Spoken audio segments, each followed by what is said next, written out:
आम इंतखाबात के लिए मुहिम ख़त्म होने में सिर्फ 1 घंटा बाकी रह गया। तैयारियां आखिरी मरहले में, फौज की तैनाती शुरू।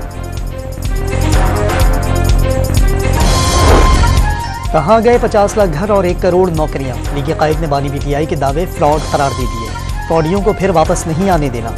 कसूर में इंतखाबी मुहिम के आखिरी जलसे से खिताब।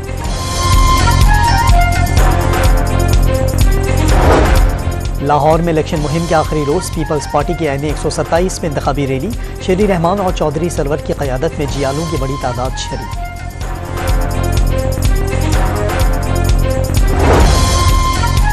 मनपसंद पार्टियों के लिए प्रिजाइडिंग अफसरान के तबादले किए जा रहे हैं। धांधली के लिए इजाफी बैलेट पेपर भी दिए जा रहे हैं। हाफिज रहमान के इंतखाबात में धांधली का इल्जाम।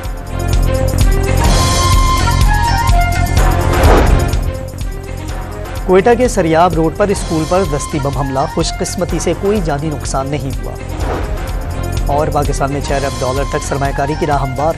काबीना तवानाई कमेटी ने ऑयल रिफाइनिंग पॉलिसी मंजूर कर ली।